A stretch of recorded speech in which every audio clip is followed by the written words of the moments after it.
1917 का time period है, यानी क्या चल रहा है, वर्ल्ड वॉर चल रहा है। और समझदार लोग दो फ्रंट पर कभी नहीं लड़ते, धरना, प्रदर्शन, बदतमीजी, आग लगाने लगते हैं तुरंत सड़कों पे कि यार ये आदमी तो बदतमीजी कर ही नहीं रहा। अब देखो दोनों प्रभावित हुए, जनता भी प्रभावित हुई और सरकार भी प्रभावित हुई। इंडिगो कमीशन गठन किया, उसमें मेंबर किसको बनाया, गांधी को, और गांधी ने कोई वर्बल बात नहीं की। अभी देखना वो आदमी यहाँ से विजयी होकर निकलेगा।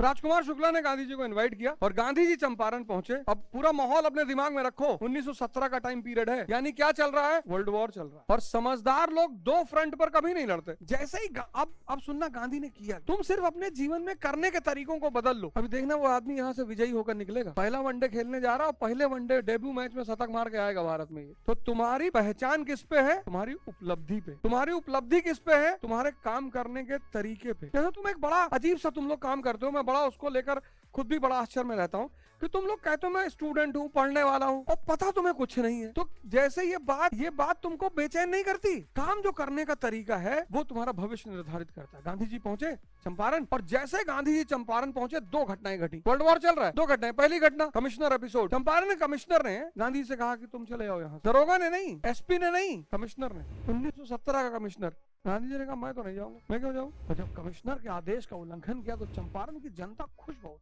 यार बहुत सही सुना यार, तो ब्रांड असली ब्रांड है। डिफाइनिंग, इन्होंने कमिश्नर के ऑर्डर को डिफाई करके मैं नहीं जाऊंगा। मैं क्यों जाऊं? इससे कौन प्रभावित हुआ? जनता। पीपल वेर इम्प्रेस्ड, जनता बहुत प्रभावित हुई। कमिश्नर की बात टाल गए यार। दूसरा काम इन्होंने क्या किया, अब ये दूसरा वाला और इंपॉर्टेंट, इसी को याद रखना है। क्या शानदार काम किया इस आदमी ने। सिग्नेचर कैंपेन, हस्ताक्षर अभियान। अपने मित्रों को लिया, जेबी कृपलानी, मजहरुल हक, इन सबका नाम नोट डाउन करना है। इन सबको लिया और घर घर जाने लगे और हर किसान की एक फाइल बनाने लगे। उसकी आर्थिक परिस्थिति, उसकी जमीन, उसकी आय, सबकी फाइल। 8000 फाइल बनाई गांधी जी ने, 8000 फाइल। आमतौर पर नेता क्या करते हैं, धरना, प्रदर्शन, बदतमीजी, आग लगाने लगते हैं तुरंत सड़कों पे। तुम जनता से नाराज हो, पीसफुल प्रोटेस्ट करो यार। सरकार से नाराज हो, आग लगाओगे? सरकार इस बात से बड़ी प्रभावित हुई कि यार ये आदमी तो बदतमीजी कर ही नहीं रहा।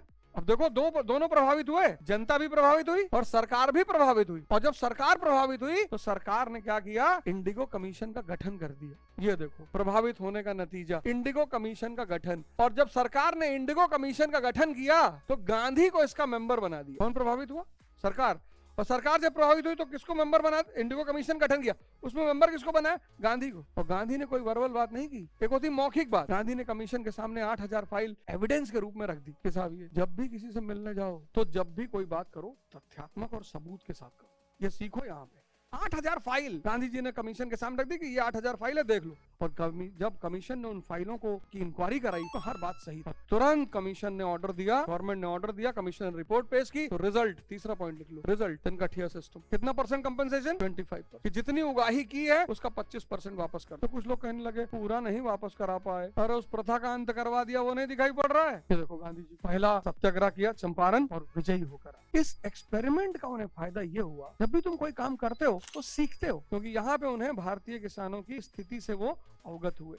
अब बताओ उन्होंने ऐसा क्या किया कि इस 80% को उन्होंने अपने से जोड़ लिया। कभी सोचा नहीं ना तुम लोगों ने। 1920 में गांधी राष्ट्रीय राजनीति में एंटर करते तो 1919 में रोलट अधिनियम के तहत 1919 में रोलट अधिनियम के तहत गांधी राष्ट्रीय राजनीति में एंटर करते हैं। और 1920 में गांधी जी एक आंदोलन शुरू करते हैं, असहयोग, नॉन कोऑपरेशन, जिस पर हम आगे चर्चा करेंगे। अब गांधी जी को पता चला कि यार असली जनता तो किसान है, किसान को बाहर खींचना है, और ये गरीब है और अनपढ़ है। अगर तुम इसकी गरीबी को कुछ कहीं से दूर कर पाओ तो तुम्हारे साथ आके जुड़ेगा कि नहीं जुड़ेगा? अगर तुमसे 4 पैसा कमाए तो तुमसे जुड़ेगा कि नहीं जुड़ेगा? जुड़ेगा ना। 1924 में गांधी ने एक बड़ा क्रांतिकारी कदम उठाया, ऑल इंडिया खादी बोर्ड का गठन किया, अखिल भारतीय खादी बोर्ड।